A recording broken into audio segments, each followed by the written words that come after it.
Myra Chen stood alone at the front of the lecture hall. 300 students sat before her, but not a single one was paying attention. She could hear them whispering. She could see them looking at their devices. Some were not even trying to hide their boredom. She was 22 years old, and she was the only human in the entire academy. The Galactic Union Academy on Thuron 9 was the most famous school in the known universe. Students came from 100 different star systems to train here. They came to become vanguards, the elite peacekeepers and explorers who protected the galaxy. It was an honor just to be accepted. Myra had worked her entire life to stand in this room. She had studied harder than anyone she knew. She had trained until her body ached. She had left Earth behind, left her family behind, all for this chance. And nobody cared. As you can see from my research, Myra continued, keeping her voice steady, adaptive combat techniques can increase survival rates by 40% in unknown environments. A loud laugh came from the middle of the hall. Myra did not need to look to know who it was.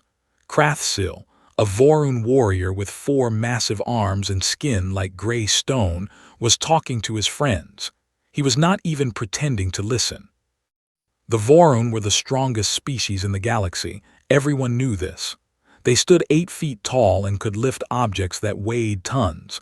Their entire culture was built on strength and power. To them, Myra was nothing. She was small. She was soft. She was weak. Myra finished her presentation. The room was silent, but not in a good way. It was the silence of people who did not care enough to respond. Professor Vethsindari, an elder with scales that shimmered like oil on water, checked his chronometer. "Thank you, Miss Chen. That was adequate." Adequate, that was the best word they ever used for her work. As Myra walked back to her seat, she passed Krathsil. The Vorun warrior stood up, blocking her path. His 4 arms crossed over his massive chest. "Tell me something, human," he said loudly, so everyone could hear. "Why does the Academy allow prey species to attend? You would not survive a single day on a real mission. You would not survive a single hour." Myra looked up at him. He was more than 2 feet taller than her. His shadow covered her completely. "I earned my place here," she said quietly, "same as you." Krathsil laughed. The sound was like rocks grinding together. "You earned nothing. Humans are a charity case. The Union feels sorry for your little species, so they let one of you attend. It means nothing." Myra felt her face grow hot. She wanted to say something back. She wanted to prove him wrong. But what could she do? She could not fight him. She could not beat him in any test of strength. She was exactly what he said she was. Small, soft, weak. "That is enough, Krathsil," Professor Vethsindari said, but his voice was tired. He did not sound like he meant it. Myra walked to her seat and sat down. She did not look at anyone. She did not speak for the rest of the class. This was her life at the academy. Every day was the same. The Cathari students, beings made of living crystal, looked through her like she was not there. The Sindari, with their powerful telepathic minds, treated her like a child. The Vorun openly mocked her. Humans had only joined the galactic community 50 years ago. That was nothing compared to species who had traveled the stars for thousands of years. Humans had no special abilities. They could not read minds like the Sindari. They did not have unbreakable bodies like the Cathari. They were not strong like the Vorun. They were just average in every way. That night Myra sat in her small room and looked out the window at the stars. She thought about home. She thought about Earth, so far away. She thought about her father, who had died when she was young, who had always told her that she could do anything if she worked hard enough. She was starting to think he was wrong. Her device made a sound. A message had arrived. Myra picked it up, expecting another assignment or another notice about a meeting she was not invited to.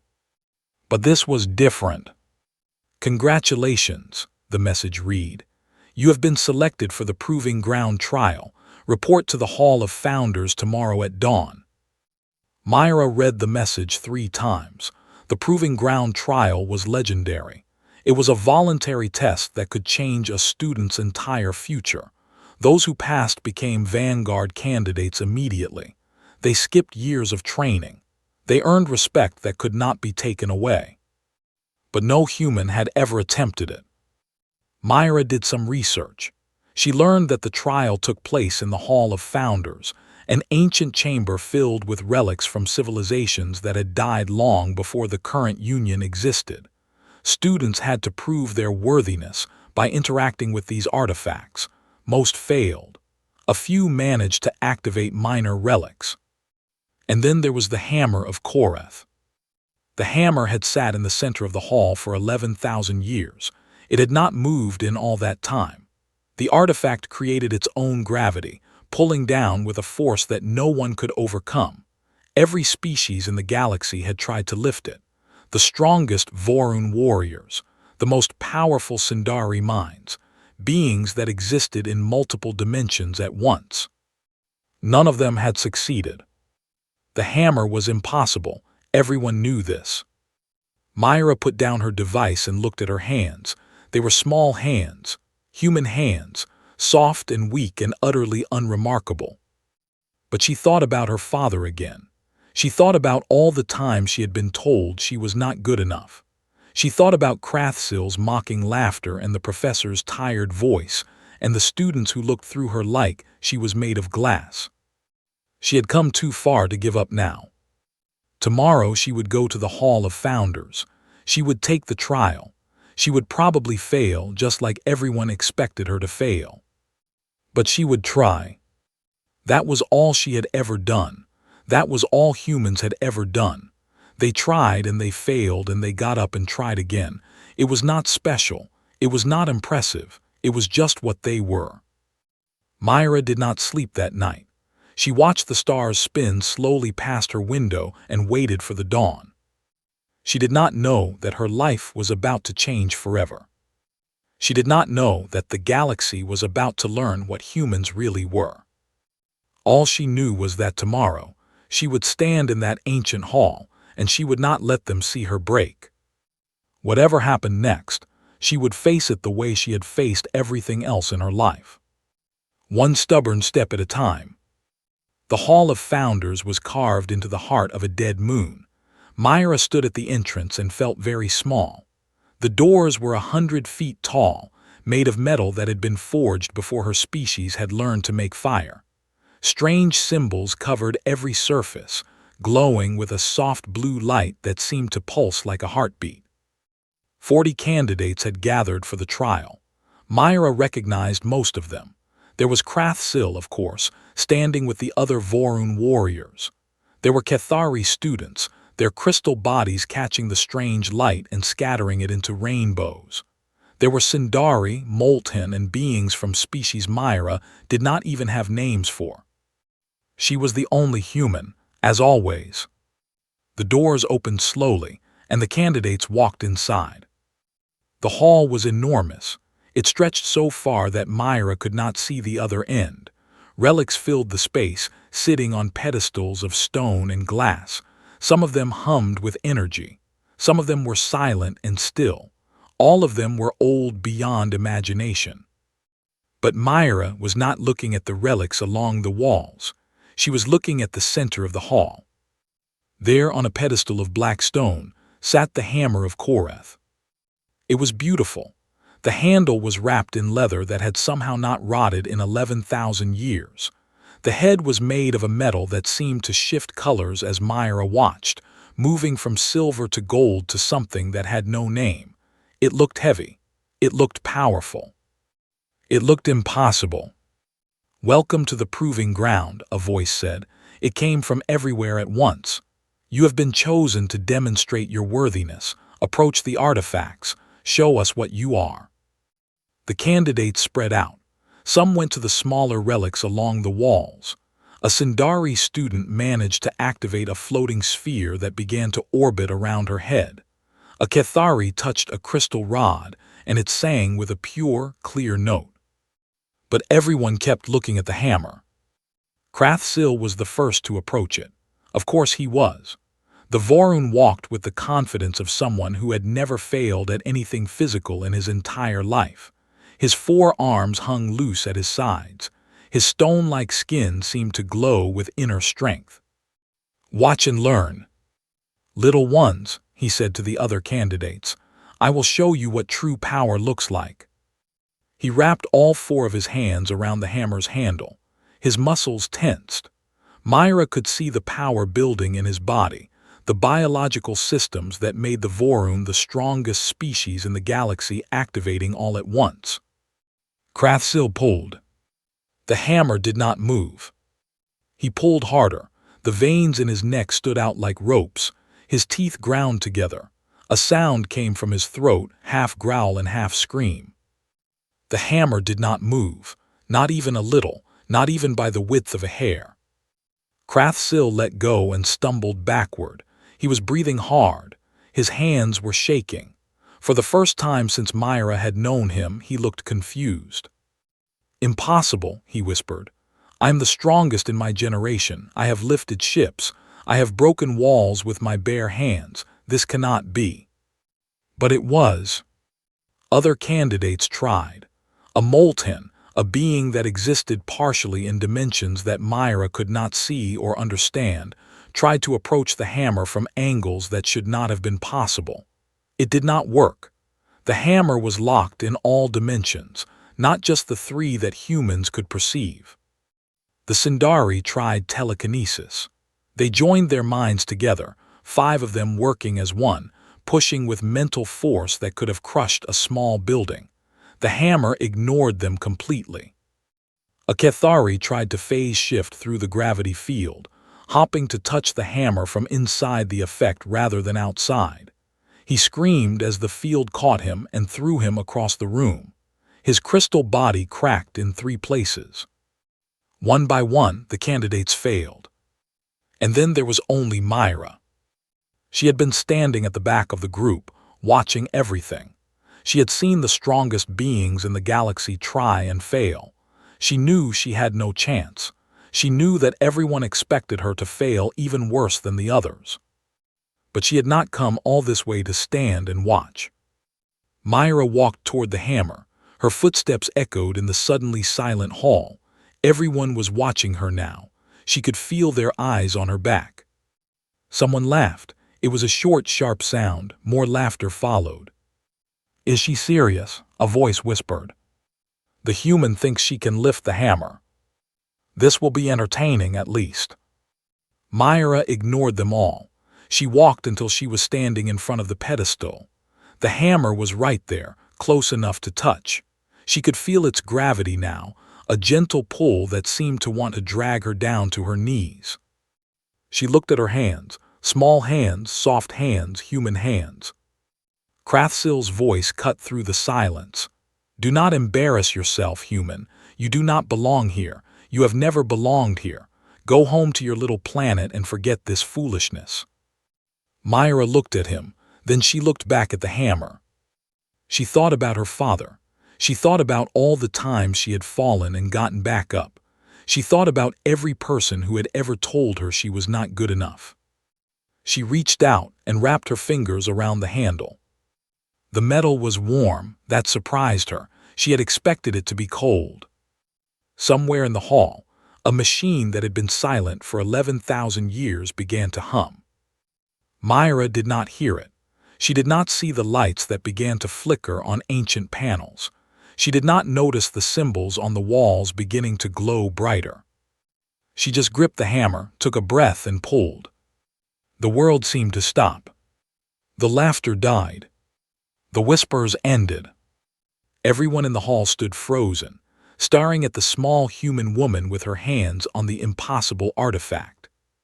Because the hammer was moving. Slowly, impossibly, the hammer of Korath was rising from its pedestal.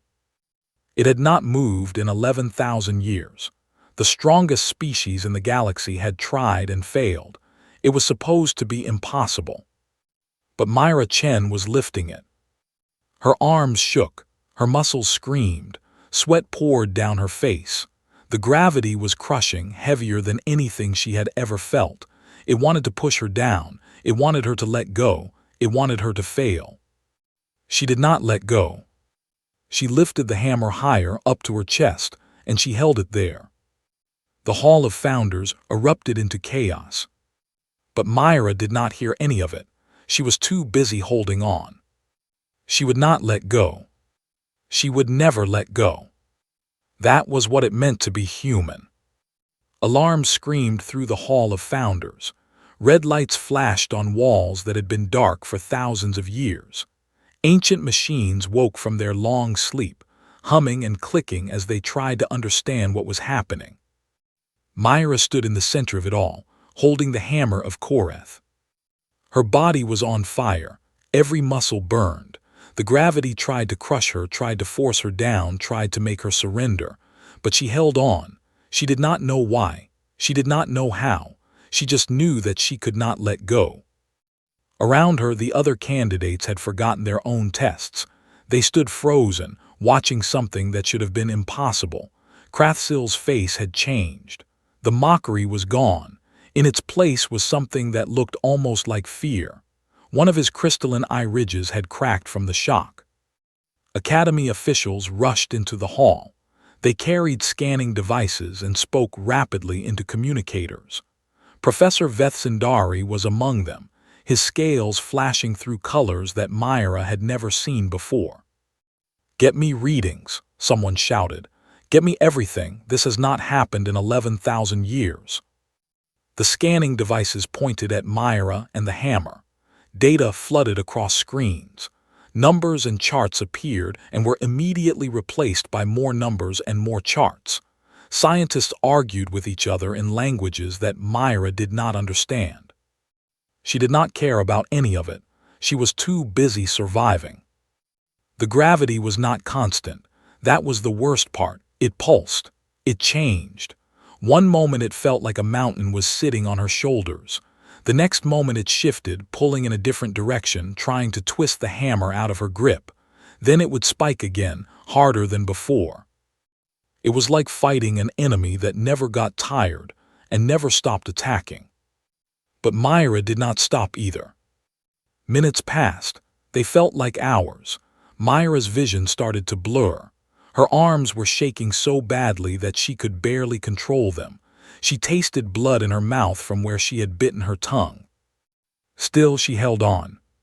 Finally, carefully, she lowered the hammer back to its pedestal. The moment it touched the black stone, the gravity returned to normal. Myra stumbled backward, gasping for air. Her legs gave out and she fell to her knees. The hall was silent. Everyone was staring at her. Then a voice spoke. It came from the hammer itself, or from somewhere near it. The language was old, so old that the translation systems needed several seconds to process it. "When the patient ones come, the war begins again. Tell them the hollow is waking." Nobody moved. Nobody spoke. The message repeated once, then fell silent. A scientist, a Sindari with very old scales, stepped forward. Her voice was shaking. "We need to understand what just happened. The data does not make sense." "Show me," Professor Vethsindari said. The scientist brought up a holographic display. Myra was too exhausted to stand, so she watched from the floor. "The gravity lock on the hammer is not simple weight," the scientist explained. "It pulses. 100 times every second the gravitational force changes direction and intensity. Any being that relies on burst strength will fail. The Vorun are incredibly strong, but their power comes in short explosions. The same is true for every species we know of. They can push hard for a moment, but they cannot adapt fast enough to the constant changes." She paused, looking at Myra with wonder in her eyes. "Humans are different. Their muscles are designed for endurance, not power. They evolved on a planet with difficult changing conditions. They learned to keep going when other creatures would stop. Their bodies adapt constantly, making small adjustments without conscious thought." Professor Vethsindari stared at the data. "You are saying that the hammer was designed for a species like humans." "I am saying that the hammer was designed for exactly this kind of physiology. Whoever made it, whoever the Korath were, they built it to be lifted only by beings who would not give up, beings who could endure. The professor looked down at Myra. For the first time there was no dismissal in his eyes. There was something else. Respect, maybe, or fear. The Korath died 12,000 years ago, he said slowly. Every record we have says they were the most advanced species in galactic history, and they built a tool that could only be used by something like a human. The old Sindari scientist nodded. They were waiting for 11,000 years. The hammer has been waiting for a species that would not stop, for someone who would hold on no matter what. Myra finally found her voice. It came out as a croak.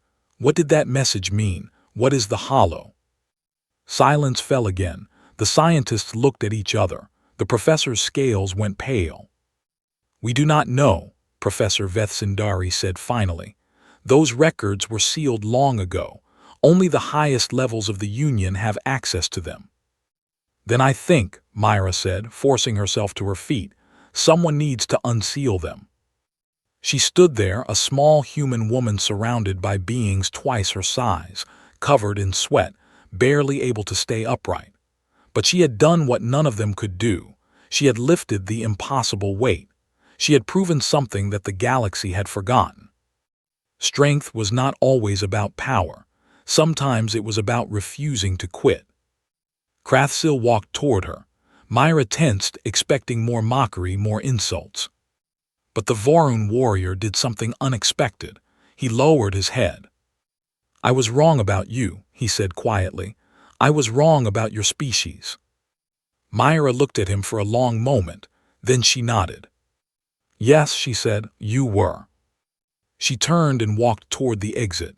Her legs felt like water. Her arms hung limp at her sides, but she walked with her head high. Behind her, the hammer of Korath sat on its pedestal, silent once more. But somewhere in the deep dark between galaxies, something had felt the moment when the hammer moved. Something old, something hungry. It had been sleeping for 12,000 years. Now it opened its eyes. And it began to remember. The video spread across the galaxy like fire. Within hours, every news network was showing the footage. A small human woman lifting an artifact that had defeated the strongest beings in the universe. The clip played on screens from the core worlds to the outer colonies. People watched it once, then watched it again, unable to believe what they were seeing. Myra Chen became famous overnight. She did not want to be famous. She wanted to understand what was happening. She wanted to know what the hollow was and why an ancient civilization had left a warning about it. But nobody would give her answers. Instead, they gave her interviews and ceremonies and endless questions about how she felt. I felt tired, she told one reporter. I felt like my arms were going to fall off. The reporter did not know what to do with that answer. The galaxy reacted in different ways. Human colonies celebrated. After 50 years of being treated as the new and unimportant species, they finally had something to be proud of. Earth's leaders gave speeches about human potential and the bright future ahead. Other species were not so happy. The Vorun hegemony was furious. Their entire culture was built on being the strongest. Their children were taught from birth that no other species could match their power. And now a soft, small human had done something their greatest warriors could not do. Some Vorun demanded that the trial be declared invalid. Others wanted to study humans, to find out what made them different. A few spoke of darker things, of making sure that humans never became a threat. Myra tried to ignore all of it. She had more important things to worry about. The academy had given her new quarters. They were bigger than her old room, with windows that looked out over the stars. They had also given her a mentor, a grizzled Sindari named Vethan who walked with a limp and had scars across his scales. Vethan had been a vanguard for 40 years. He had fought in wars that most people had forgotten, and he had recognized the name in the hammer's message. The hollow, he said, sitting across from Myra in her new quarters. "I hoped I would never hear that word again." "You know what it means." "I know what it cost." The old Sindari closed his eyes. 30 years ago, I was part of a mission to the Outer Rim. We found something there, a breach in the fabric of space itself. Something was coming through. What kind of something? We did not know, we still do not know, not really. They were not creatures in any way that we understand. They were wrong. Looking at them hurt. Being near them hurt. They twisted reality around themselves. Myra leaned forward. What happened? Everyone died. Vethan's voice was flat. 50 vanguards, the best the Union had. The Vorun went mad first. Their minds could not process what they were seeing. The Cathari shattered like glass. My own people, the Sindari, we lasted longer because we could shield our thoughts, but eventually we broke too. How did you survive? I was the furthest from the breach when it closed. The entity on the other side was called back. The breach sealed itself. I was the only one left. Myra thought about this. You said everyone died, but the breach closed on its own. Not on its own. Vethan opened his eyes. The records are sealed, but I have spent 30 years looking for answers. The Korath fought these things 12,000 years ago. They found a way to seal the breach, and they left behind tools for the next time. The hammer. The hammer is a key. It can close the breaches, but only someone who can endure can use it. Someone who can hold on while reality screams around them. Someone who will not break. Myra understood now. She understood why the hammer had been waiting for so long. She understood what the ancient message meant. They knew, she said. The Korath knew that the Hollow would return. They knew that someday a species like humans would come along, and they left us a weapon.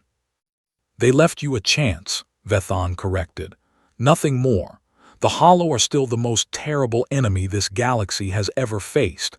Having the key does not mean you can survive using it. Before Myra could respond, an alarm sounded. Red lights flashed in the corridor outside. Vethan's communicator buzzed with urgent messages. He read them, and his face went pale. What is it? Myra asked. Colony world in the Outer Rim. Verath 7, a breach has opened. Myra felt cold. How bad? The worst. The entire garrison is down. Vorun, Cathari, Sindari, all of them. The Hollow are coming through, and there is no one left to stop them. Myra stood up. Her body still ached from the trial. Her arms were still sore, but none of that mattered. I am going, she said. Vethan shook his head. You have no training. You do not know how to fight these things. You will die. Maybe, but the hammer can close the breach. You said so yourself, and I am the only one who can carry it. The old Sindari stared at her for a long moment. Then he laughed, a sad and tired sound. You humans, he said. You really do not know when to quit, do you? No, Myra said, we do not. She walked out of the room and headed for the transport bay.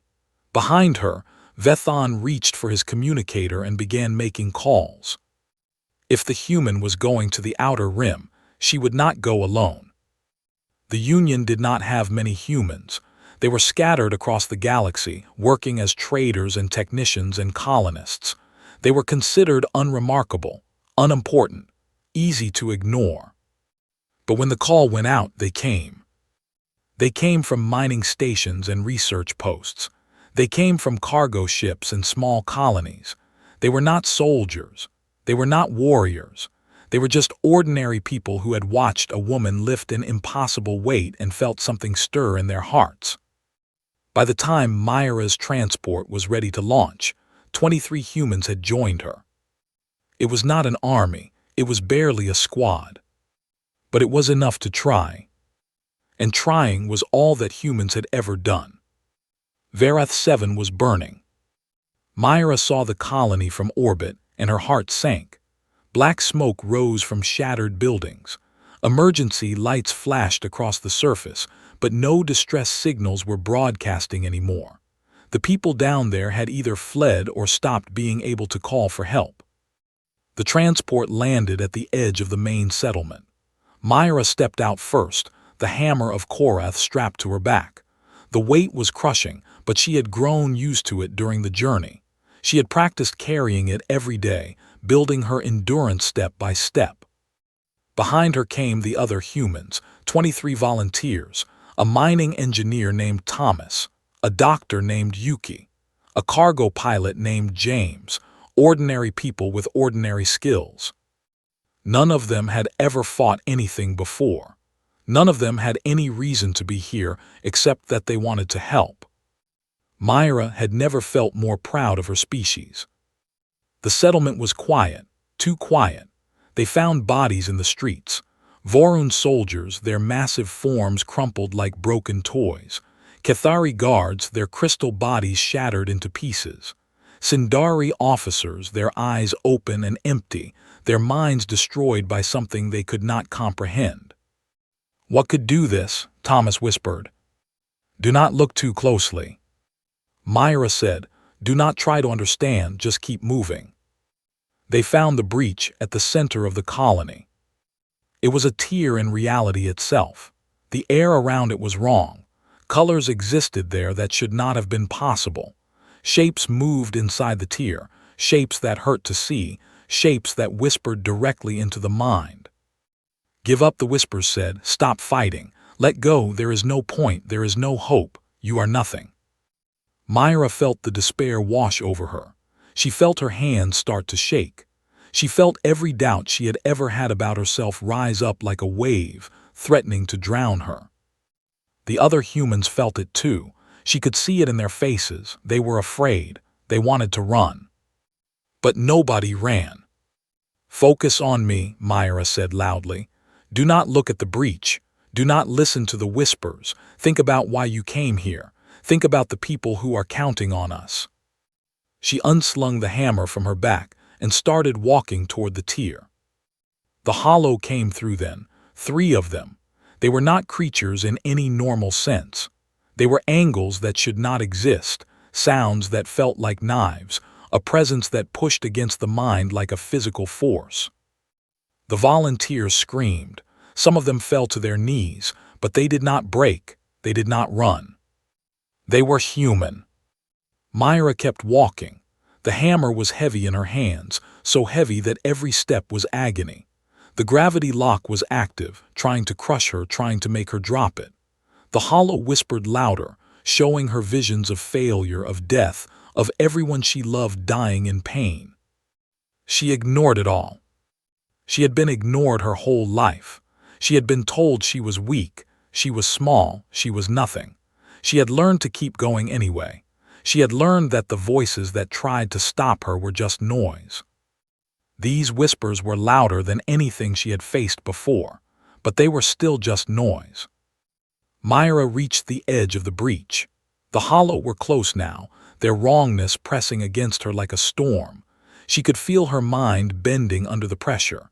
She could feel reality itself trying to reject her. She lifted the hammer. The gravity lock activated fully. The weight was impossible. It felt like the entire universe was trying to push her down. Her knees buckled. Her arms screamed. Blood dripped from her nose. But she held on. The hammer began to glow. The ancient metal vibrated in her hands, resonating with a frequency that seemed to push back against the hollow. The tear in reality shuddered. The whispers became screams. "No," they howled, "you cannot, you are weak, you are nothing." "I know," Myra gasped. "That has never stopped me." She pushed the hammer forward, into the breach itself. The universe screamed. Myra felt herself being torn apart. Every cell in her body was on fire. The gravity was crushing her from all directions at once. The hollow threw everything they had at her, every fear, every doubt, every nightmare she had ever experienced. She held on. Minutes passed, or hours, or days. She could not tell anymore. All she knew was the hammer in her hands and the breach in front of her and the knowledge that if she let go, everyone would die. The volunteers fought behind her. They could not hurt the hollow, not really, but they distracted them. They drew their attention.